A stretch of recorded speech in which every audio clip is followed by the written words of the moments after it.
Play a little guitar.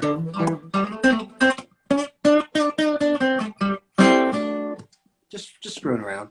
Jeez, I didn't know we were getting a live show like that. Hey, why not? That's impressive. All right, I didn't bring any instruments to play, but wish I did. I'm cranking up a little bit here. Let me get some more volume. Okay, that's good. How's that? Perfect. Great. Cool. So, I hear you're in business these days, right? Yeah. I've been trying to expand my business portfolio. I've always been a business-minded kid, you could say. So I've been trying to, explore the entrepreneurial world. Well, let's talk about that drink because, we see a lot of drinks on Shark Tank. The biggest problem is getting distribution. How have you solved that problem? Yeah, I think the biggest thing about Annie specifically and the strength of actually myself and Bryce being a part of it is the value we bring to those old legacy stores. Places like the Walmarts, the Targets that used to almost have this really cool youth and young feeling to them have now become a lot older and they don't really know how to target to these Gen Z audiences. Well, Right. An energy drink like ours where our entire demographic, all of our supporters, the people watching these lives, they're all Gen Z. We're able to have that impact on those old legacy stores and bring them back into that kind of pop culture. Are you getting those guys on side with you? Are they basically saying, look, we know you got a lot of followers. What I liked about because I went and checked it out, it's less of a jolt, right? You're not getting completely whacked out. Exactly. It's more of a lifestyle drink, is how we like to describe it. Because I think a lot of people are starting to wonder how much crap they're putting in their bodies with those boost drinks and saying, 100%. Like 5 years ago on Shark Tank, guys were coming in with heavy caffeine, blow your brains out caffeine. That's not good for you. And now people are saying, wait a second, what else can I get that just is a little bit of a lift, but not blowing my brains out? It seems you're addressing that market. Yeah, for sure. And even like what we use, like when we're using like green tea and it's promoted as a low calorie, low sugar drink, like we're definitely looking at those markets because it's a big thing now. Even on TikTok, you start to see videos blow up where people are talking about, look at this brand new low calorie drink I just found, or look at this drink I started using instead of Pepsi or Coke, right? Like people are trying to find alternatives to those unhealthy sodas. So you would rather sell direct to somebody, you get 100% gross margin, right? Versus having to go through retail distribution. But on a drink, when you want it now. So you want to pick it up when you're filling up your car, or you're in a Walmart, you're in a Target. You're going to try both? What's the big plan for world domination? I'm giving you the grill like you're on Shark Tank. If you were on Shark Tank right now, I'd be giving you this grill right now. Right. For sure. Going D2C is awesome for us just because we have those, like I said, existing customers. Our fans are our customers. But something that people don't realize or I think are missing from Bryce and I being a part of this drink is when it is in distribution, we can blow that up even more if we do events showing up to those stores. Let's say we went to a Walmart and hosted a free meet and greet. Come in, try Annie with us and take a photo. We could guarantee that there's going to be minimum 5,000 girls showing up to a free meet and greet outside of Walmart. That all the Annie in that store is gone that entire day. Right? Just on that story alone, I think you'd have all the sharks on side because that's the power. That's the power of social media. You're right. I mean, if you can use that, everybody would like to have their own beverage. It's a dream for everybody. That's why we see so many pitches. But very few people have what you've got, 7 million followers. And I believe you when you tell me you're not going to blow my brains out. I just went and looked at it and said, that makes sense to me. He's differentiated his drink in a way that appeals to me from the health conscious side, because I really think now the next 2 or 3 years of people are after going through the pandemic, they care a lot about their health. They want good stuff. That's 100%. What they're focusing on. You see other markets too, like the keto market blowing up during COVID, and people always looking for the fresh food providers. If that's like a subscription package, like everyone's moving in that direction, 100%. Definitely. Okay. What else is on your mind these days? A big thing is in the influencer world, how I think there are too many influencers that are worried about the quick cash brand deal than they are opposed to an equity deal. And the So reason I bring that you're preferring to be a partner. You want to go the equity side, say I'm in for the long term. Give me a piece of the business, and I'll figure out how to blow this up. That's your basic pitch. 100%. And I mean, not only have I come to that, resolution, but mentors of mine, such as like Ashton Kutcher, have talked to me and said back in the day when I was doing brand deals, when I was acting, if I would have taken equity instead of cash in all those deals, I would be a billionaire by now, right? Like you are totally 100% right, because when you can get a company to give you equity, or even if you have an in other words, first $1 million, I get 5%. Second $1 million, I get 10%. Third $1 million, I get 15%. When you're earning your way in, there's trust on both sides. That's totally the way to do it. And that's right. Equity long term, that's how you get rich. That's exactly. It shows the companies too that you actually care about what they're doing because you have skin in the game, right? Like I want to show those companies like I'm fully involved. I support what you guys are doing. I want to be a part of this journey. I want to be a part of the story. Like when you're just doing a one-off Instagram story for $10,000 to $50,000, you're saying, hey guys, I really like this drink. It's so like people read through that too, right? My fans are going to be they smell bullshit a mile away.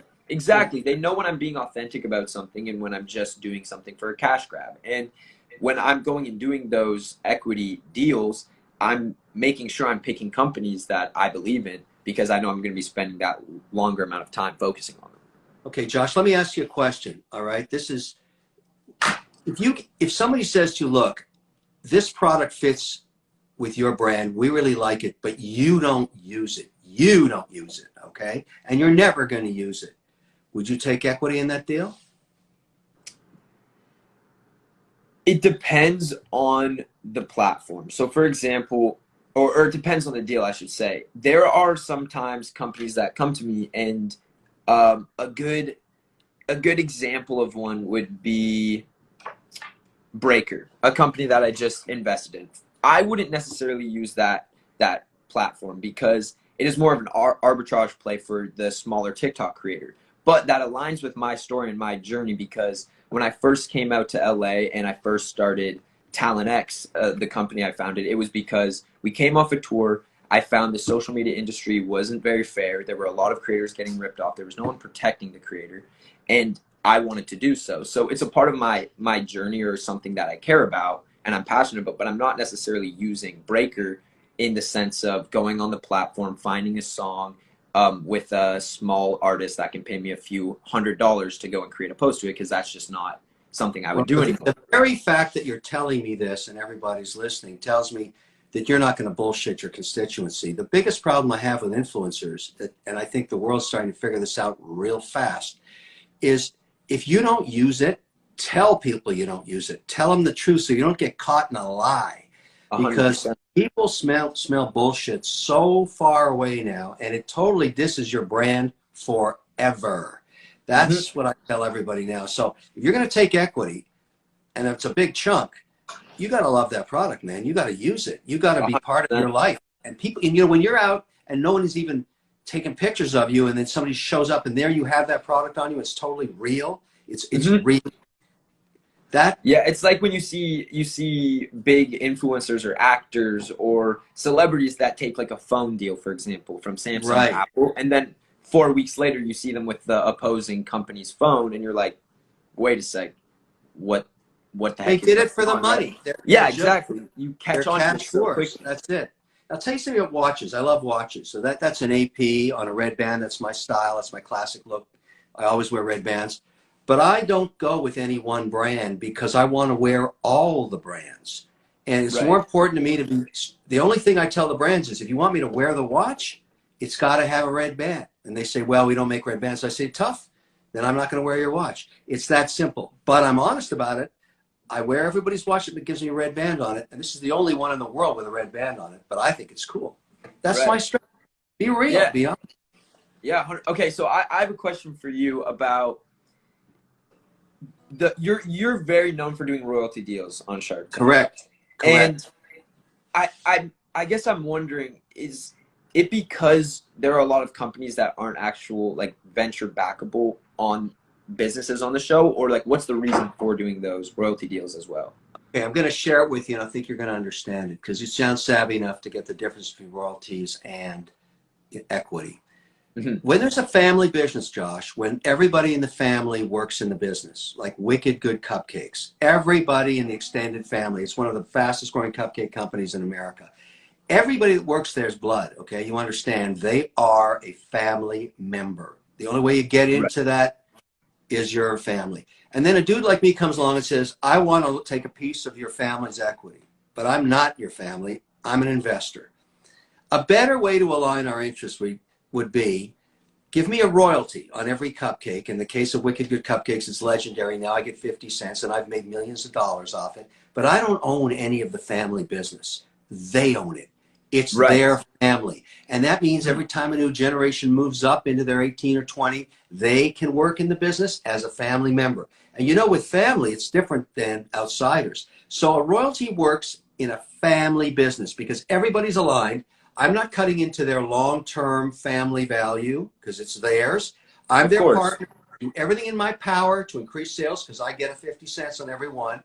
And everybody's cool with that. I think you can understand that. That's where the equity doesn't work because you're all of a sudden you're in the middle of a family. Like, that's uncool. I want them to have their own Thanksgiving. That's exactly what you're saying. Yeah. 100%. You get it, right? Yeah. It gives the family the feeling too, where it's still like their passion project. It's still like it's a part of their family, right? Like that business, that company, those cupcakes. Let me give you a different example, okay? This is Boost Oxygen. You talked about boosts with your drink. I'm in the oxygen. All the athletes, all the skiers, all the skateboarders that want a boost in the afternoon, that's oxygen, baby, just like in an airplane. 95% oxygen, 5% air. That company's not a family business, Josh. I own a piece of the equity of that business. They want my name on that thing. It's just like you. I want it for the long run. We're going to blow it up in Walmart. We're going to blow it up in Target. We're going to blow it up everywhere. I need a piece of the action. You are 100% right, but that's not a family business. I see what you're saying. Yeah. No, I 100% get that. I don't need a royalty there. I don't need a royalty. I'm not taking a royalty. I'm just, in the afternoons, I'm boosting. But at the same time, I own a piece. And so I want this thing to hit it big. And then when we sell it to a big player in consumer goods, I'm going to make a ton of dough. And that's why they call me Mr. Wonderful, I think.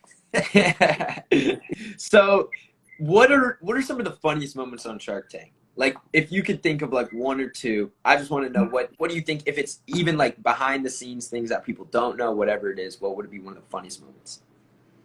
You know, I've been working on that show for 13 years, and always to my right-hand side is Barbara. Barbara. Yeah. I've known Barbara a long, long time, and I'm going to tell everybody that's listening right now, the only reason Barbara gets to the set of Shark Tank, wherever we film it, is because I bought her a new broom. She flies there. That's it. Oh my gosh, that is funny. Hey, listen, man, that's true. You see her flying in the sky in that broom, that's a new model. I get her every year so she can get around. That's really generous of you. Well, I'll tell you, John, a lot of things about Shark Tank is that you don't see the crazy things that happen, because sometimes, you ever heard that story in a marching band, okay, where people are standing before the football game for too long, they've got their knees locked? What happens to them is they pass out. That's happened on Shark Tank. We had these dudes that came in that were selling an application, sort of around the time that Instagram was blowing up with photos, and they had something attached to it. And they were standing, the big guy was like 6'7", and he was right in front of me, and he was just stiff and standing with his knees locked.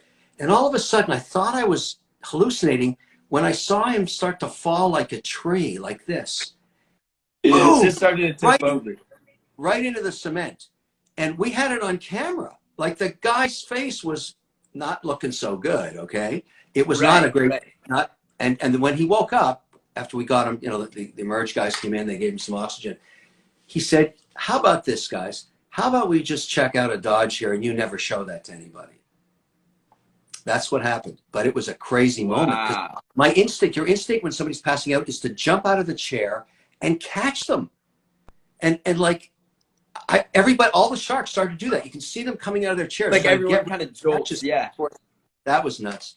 Let's talk about something that I wanted to ask you about, given all the stuff that's going down in the market this last week. the whole Yeah. Reddit thing, the Yeah. stuff that went down on Robinhood. You know, my son is working out in at Tesla. Okay, he's an electrical engineer. He just started, and he called me up on Wednesday and said, "Dad, I'm sticking it to the man. I've opened up an account and I'm going after these pigs that are, you can call them that. I'm saying that." He said, "I'm going after these greedy guys that are shorting this stock and we're going to take them to the wall." And I said, "You got to be careful what you're doing." Like, anyway, he didn't listen to me and he made himself about $700 in 2 minutes. Right. But then I said to him, and this is the question I've got for you, okay? When you're day trading, and I'm totally cool with that. I don't have a problem.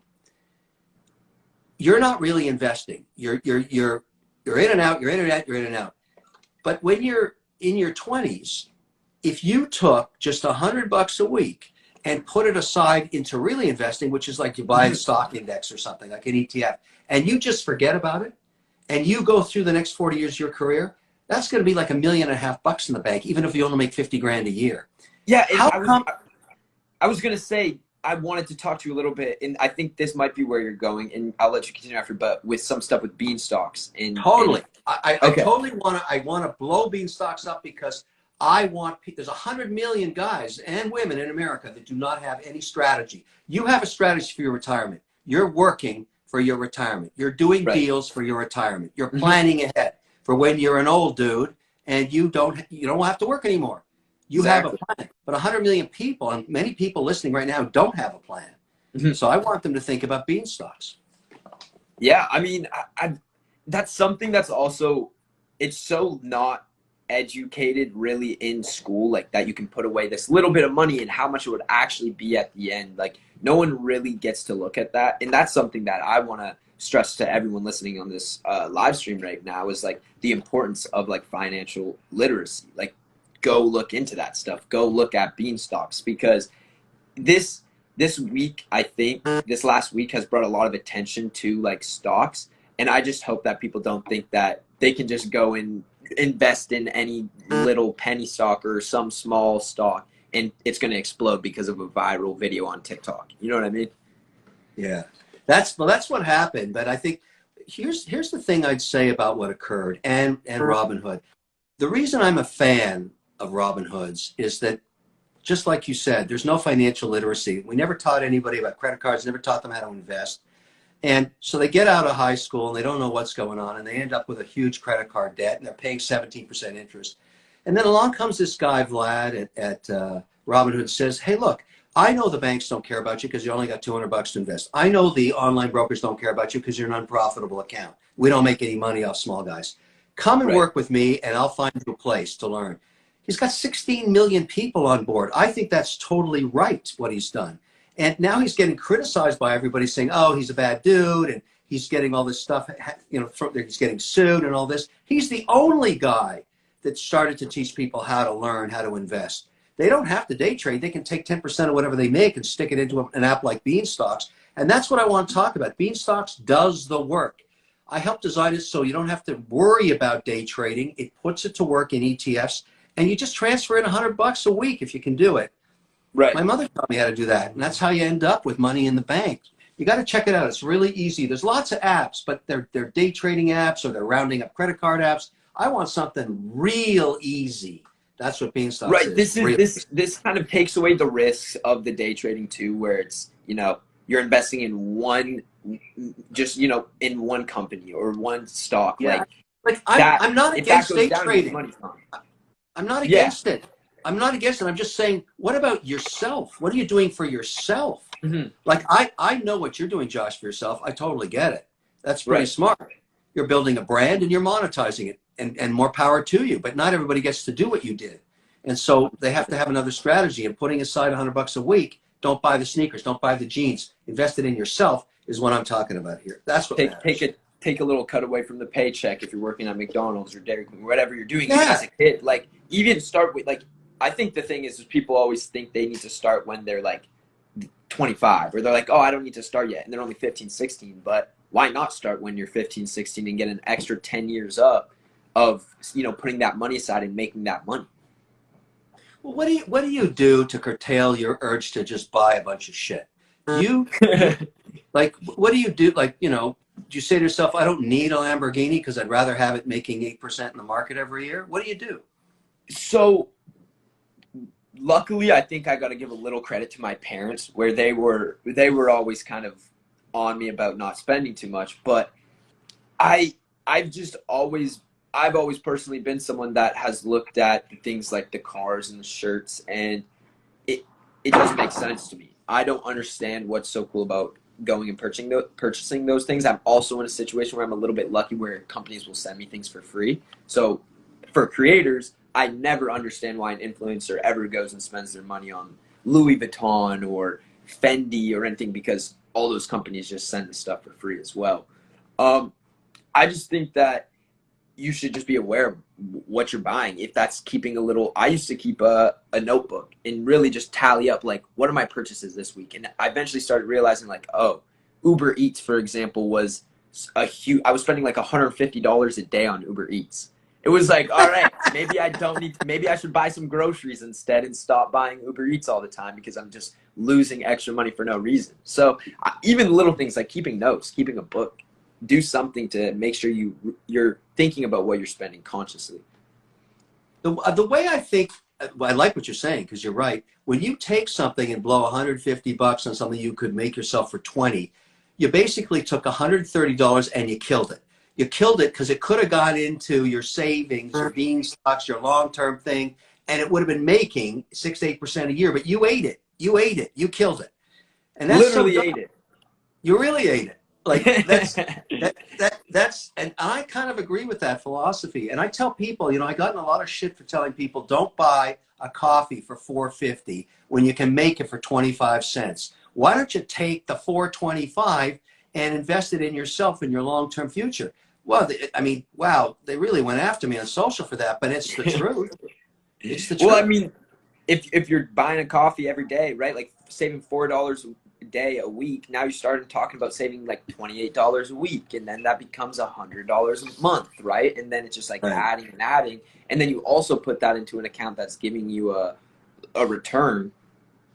It's just more and more money down the line. Like, you're gonna realize that $4.25 after 3 years of saving that, and then the interest as well, would it be close to, who knows, maybe $1 million in 30, 40, 50 years. 8% a year. It has for the last 100 years, and it'll probably keep doing the same. When I logged on, I heard you talking about a podcast. Are you doing that too?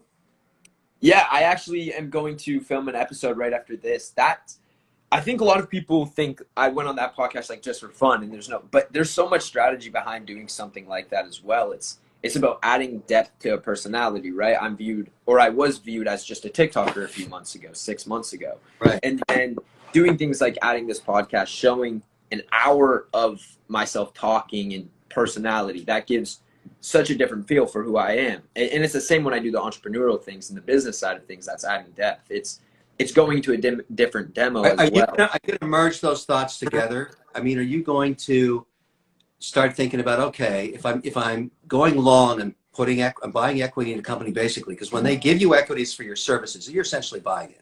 And so are you going to kind of try and merge those two together so that you're talking about what you're doing with that company, giving people an idea of how that whole deal works? Because there's a lot of interest in that kind of thing. I think I would love to start actually a business podcast down the line where I'm giving information about, you know, my projects or my investing, or what I'm doing right now is I've been going on a lot of different podcasts, you know, sharing my story or talking. If that was like Ed Millett's recently I went on, but I definitely think that people miss even like the demo change, right? Barstool, that whole audience over there is more of a male demographic as well, something that I don't have a lot of. The thing about that demographic is they're a total different customer. They spend on different things. So if I'm trying to do more content in the sports world, or maybe target my merch in a certain way, that audience is so important, and I don't have access to that. I think those guys, given your followership, those guys, and I went to New York to visit with them, and some of the guys that used to work with Dame and John, that I'm obviously working on Shark Tank with, are now at Barstool.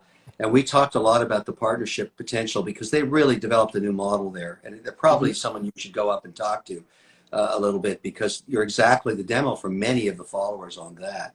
I wanted to ask you another question too, because I did something last night I've never done before. Everybody's been hitting on me on my Instagram account to join the clubhouse. You know, just every day someone else is Yep. pitching me, clubhouse this, clubhouse that, clubhouse this. So Damon called me again, guy that I work with a lot. Damon John said, look, I'm sending an invite to Clubhouse. Let's do a Clubhouse tomorrow. Mm-hmm. And I know Pomp quite well, and I called him up and said, Pomp, what's going on with the game house, or with the Clubhouse thing? He said, let's do it. Let's just do it at 9 o'clock. So I had 0 followers, never done it before. What a shit show. I was going to do it for 30 minutes. I was on there for 2 hours having so much fun. It was crazy. It's awesome. I think you actually were talking with someone that was involved in Annie named Swan. Yes. Yeah. She's awesome. She's amazing. She absolutely killed it. She was really cool. She's a total brand. Like, she's a total brand. She's a genius. She is a genius on the brand side and like what to do with Annie. She's absolutely killed it. We would be hurting without her.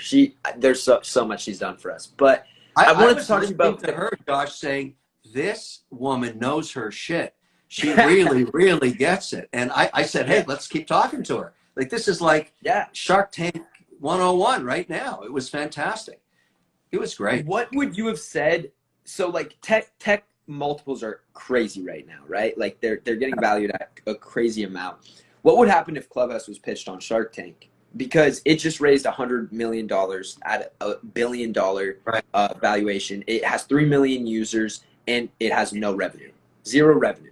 So if they that's came exactly to you guys, what I asked Swan. Josh, I said to Swan, what's the deal with the 100 million? Where is this I know we're having fun. I'm playing my guitar. We're talking to all kinds of people. We're having a great time. I'm really enjoying it, but I don't see any cash flow here. Right. I don't see any cash flow. What are you going to do? Hit me with an ad in the middle? Stop talking. We're going to show everybody an ad right now. I don't think that's going to work. How's that going to work?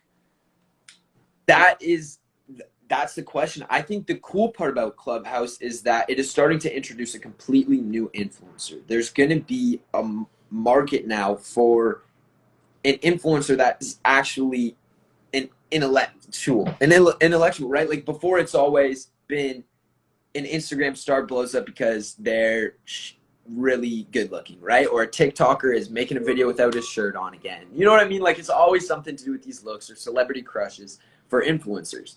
And now with Clubhouse, you're seeing these people with hundreds of thousands of followers. I mean, Swan, we were talking about, I think she almost has 1 million followers on the platform. So that's so valuable for businesses that, you know, like Shopify or PayPal to go advertise there where they know they're hitting an audience that's going to use them every single day instead of a YouTuber that might have 12-year-old fans. So maybe they're only reaching really 25% of the people they want. Well, Swan said that, well, one of the big problems I see, though, is like when Elon went on the other day, everybody was jacking it by just feeding it back into YouTube or feeding it back into Insta Live or whatever they were doing. But they were jacking it because the room couldn't get past 5,000 people on it, right? So I don't know why they just want to hold the limit at 5,000. If people want to hear what a guy has to say, let it up to 100,000, whatever it's going to be. Like, what's 100%? What's the problem with that? And so I asked Swan that, and she said it was early days, right? And that she was, you know, thinking about the brand matter. What I liked about what she said, and this is why I started to really respect her, she said, getting the emotional connection to a brand is a bitch. It's really, really hard because people don't trust it. But when you get that emotional connection, and maybe that's occurring right now with Clubhouse, it lasts a lifetime. It's magic. It's power. It's just a unique, monetizable thing in ways you don't even know yet. And maybe that's really what you're thinking about. I mean, anyway, I got to do some more stuff with her. She was really cool. That's the first time I ever worked with her before, but you're absolutely right. Did she help you? I mean, she helped me set up when we did pitch room on Clubhouse, and then she like I said, she also helps a ton with the energy drinks. So she's just been awesome. So are you doing Clubhouses? Are you doing them yet? Yeah, I've done a couple. We did 2 pitch rooms where we just heard pitches and from founders and like gave our advice or tried to help them. And then I think we actually followed up with a couple as well. There's some really cool companies that we end up finding on there. And I actually did last week when all the Sunday football was going on. I did a room just talking about both games after, just because I'm a sports guy. So Brady, like I'm such a Brady fan. How screwed up do you think New England is right now with what they did? The Gronk and Brady, what are they, idiots? What a mistake. I know, like you give up Brady on your own, you're already messing up. It's crazy. And Brady just proved everyone wrong by pretty much saying like, oh, it's the coach, it's not Brady, or oh, it's the team. Like Brady went to a brand new team, makes it to the Super Bowl first year again. Like he's crazy. He's so talented. I guess what I would have done had I been New England and the Kraft family is signed him for 2 more seasons, signed Gronk with him, just because Brady isn't slowing down at 42. He's a different kind of guy, and he's just a different quarterback now, but it's still an amazing quarterback. But it also goes to the whole idea of health. Like that guy talks about all these anti-inflammatory things that he does and what he eats. He doesn't eat foods that cause inflammation. Like he's totally into this no inflammation in his body. And and I'm watching the results saying he's onto something. Like that's why everybody's into health now. That's what really matters. I'll tell you, I'm going to give you an idea what we should think about. I'll get a few sharks together if you want to join us, and we'll do a clubhouse to hear pitches. But have you on the panel too. You want to try that? We could really be a gas. Awesome. Because what I'd like to see is I'd like to hear your ideas on. We're gonna get people to come in and that are gonna pitch us on how they can build brand. You know, we're gonna be a little specific about what we're gonna get. You'll be our kind of influencer guy, and I'll bring in maybe 2 or 3 sharks, and we'll hear what they got. I'd love to do that. Let's do it. We'll load up a room, man. I can tell you that. I know. I bet you that'll be a 5,000 person room. All right. We'll get right to the max. I can make that happen. I'll be in touch with you. That would be a lot of fun. That would really be fun. Oh yeah. So listen, I gotta move on. I gotta do the same thing you are doing. I gotta shoot some stuff. I'm gonna play us out. I gotta show you my guitar here. I'm really proud of this. I've been doing a lot of stuff these days. I've gone into the recording studio. My new idea these days is instead of getting rights for the music that we put on our YouTube, we stick on our LinkedIn and all that, because I'm always getting in shit for stepping on other people's music. How about I record my own? Like that way the YouTube guys don't bug me, right? Yeah, exactly.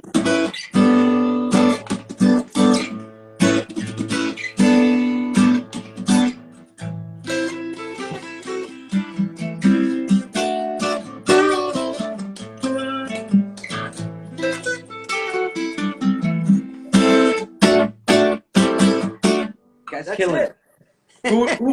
That was crazy. I did not expect that at all. Hey, I'm just throwing it out there. Everybody wants to be a rock star, man. You know that.